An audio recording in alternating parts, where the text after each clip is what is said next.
Ça Parce que tourne, moi, là je suis pas youtubeuse, oui. C'est pas grave, après le montage. je coupe Oui, pas. oui. Ah non, mais oui, t'inquiète.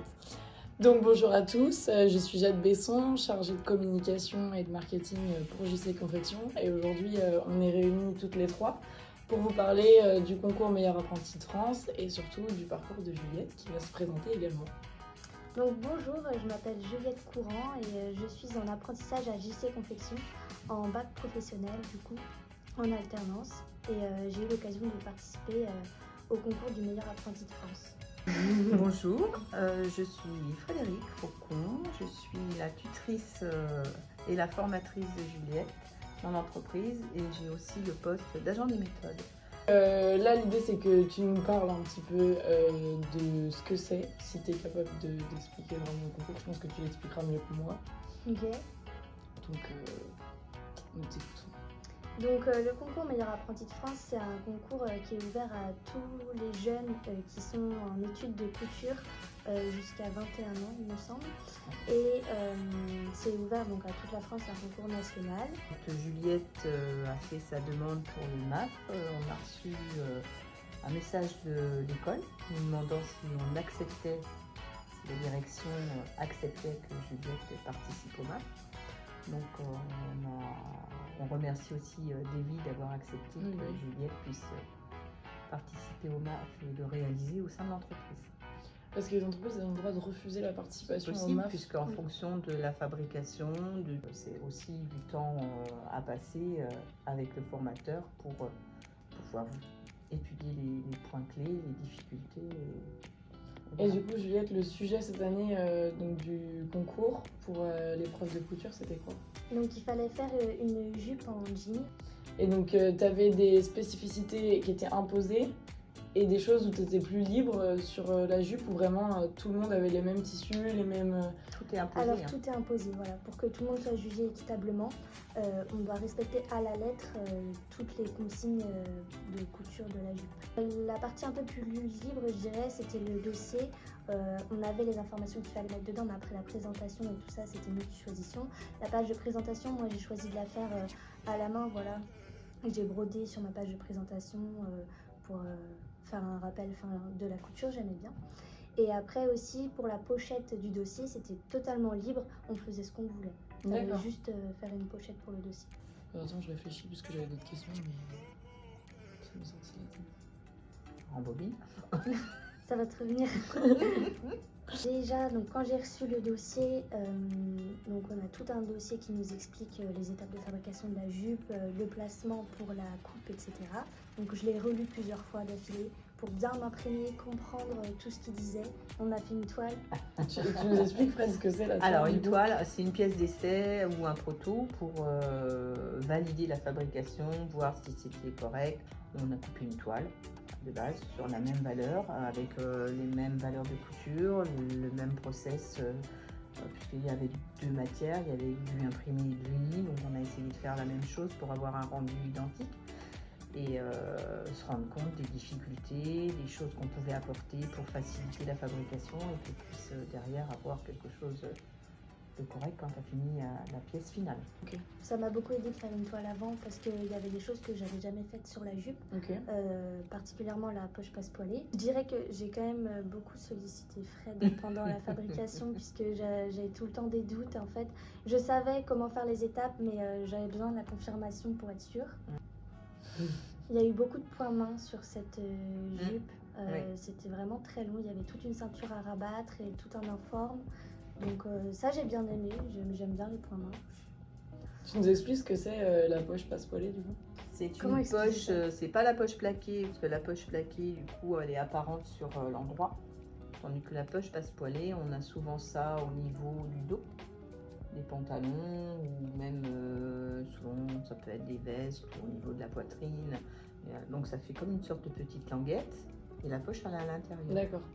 Après au niveau des difficultés, j'ai eu du mal au niveau de la fermeture invisible parce que avec le tissu ça avait tendance à piquer loin, ouais, voilà. Et du coup j'avais pas le rendu que je souhaitais donc je me suis reprise à plusieurs fois avant de bien réussir. Et globalement, si tu devais nous dire ce que ça t'a apporté de participer au MAF, t'en tires quoi? Ok, alors déjà ça m'a permis d'essayer malgré tout de monter un vêtement par moi-même et de réfléchir vraiment au montage en entier d'un vêtement. C'était aussi un challenge pour moi de me dire je vais participer à un concours vu que j'avais jamais fait de concours avant et de savoir un peu où me situer par rapport aux autres personnes aussi qui participaient, savoir si où j'étais en niveau en fait en couture. Et toi, Fred, en tant que formatrice, c'était la première fois que tu avais une de... Oui, qui faisait le MAF, oui. Ok. Et donc ça t'a... Du coup, c'était nouveau. Qu'est-ce que t'en tires, toi, de... Disons que ça permet de voir si elle est capable de comprendre un dossier technique, de voir aussi son niveau. Ça m'a permis de me rendre compte aussi un peu plus de son niveau sur des points clés, des choses plus techniques, de voir qu'elle avait vraiment envie et être assidue à ce qu'elle faisait. Donc c'est toujours intéressant aussi de voir en situation. C'est aussi une bonne chose parce que ça l'a mise en situation pour préparer sa pièce pour l'an prochain pour les épreuves d'examen. Donc c'est bien aussi de faire un MAF ou un concours parce que justement c'est un entraînement sur l'avenir. Du coup, donc là dans ta classe, vous étiez plusieurs à participer au MAF ou tu étais la seule? On était 11 en tout à participer au MAF. Ok. Est-ce que tu saurais dire si JC, il y a eu une différence dans l'accompagnement que tu as eu avec tes... J'ai vraiment eu beaucoup plus de chance, on va dire, par rapport à mes autres camarades, puisqu'il y en a qui n'ont pas pu faire sur leur temps de travail, donc elles devaient faire des heures sup ou sur leur temps de pause du midi. D'accord. Il y en a d'autres qui l'ont carrément fait chez elles parce qu'elles n'avaient pas l'autorisation de le faire à leur entreprise. Okay. Donc elles n'étaient vraiment pas du tout accompagnées par leur maître d'apprentissage. Alors que moi, j'ai vraiment eu le temps. J'ai même pu faire une toile avant, ce qui n'est pas le cas des autres. Et l'année prochaine, tu poursuis à JC ton apprentissage? Oui. Et là, si tu devais dire à quelqu'un qui ne connaît pas ton bac pro, qui ne connaît pas JC, qui ne connaît pas tout ce que tu fais cette année, comment tu parlerais de ton apprentissage? Moi, l'apprentissage, c'est vraiment... je regrette pas du tout de l'avoir fait parce qu'on se rend vraiment compte de ce que c'est aussi le monde du travail. Et je voulais voir si ça me plaisait de travailler en entreprise aussi, puisqu'on découvre tout cet univers à travers l'apprentissage. Et c'est bien aussi parce qu'on a à la fois une partie de nous qui est encore à l'école, où on apprend de nouvelles choses, et une autre partie où on est dans le monde du travail. Et on apprend toute la partie technique aussi en couture et des choses qu'on n'apprendrait pas forcément à l'école. En plus, on est fabricant maille, la plupart des personnes ne travaillent pas la maille.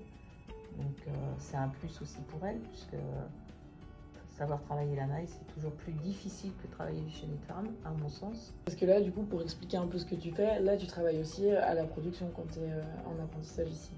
Tu n'es pas juste... avec Fred à faire de l'entraînement et tout, tu vas aussi faire des pièces qui sont mises en vente ensuite pour mes clients. Oui, j'aide à la production. Par exemple, nous chez JC, donc Fred, tu as ton coin avec tes apprentis. Oui, mon pôle formation. Ton pôle formation. Oui. Est-ce que c'est quelque chose que tu as voulu mettre en place ou qui est un peu nécessaire quand on accueille des apprentis? J'ai commencé à prendre des jeunes en apprentissage. J'avais un groupe de fabrication, donc elles étaient incluses automatiquement dans le groupe de fabrication. Au fur et à mesure, mon poste a évolué et donc je n'ai plus eu de personnes en fabrication. Je n'avais plus que les apprentis et mon poste d'agent des méthodes. Donc c'est pour ça que j'ai fait ce petit pôle pour qu'elles soient au plus près de moi, sans être trop loin de la production, pour pouvoir bien se rendre compte aussi de ce que c'était et quand il y avait besoin de basculer en production, qu'elle soit intégrée au plus vite à la production. D'accord. Merci Juliette, merci Fred. De rien. Et encore félicitations pour cette médaille. Ouais. Et puis maintenant on attend la suite. Ouais. Parce que là il y a le Rotary. Ouais. Voilà. Donc il y a un autre concours. À entrevoir du coup pour la médaille d'or du Rotary. Voilà. On croise les doigts. On croise les doigts.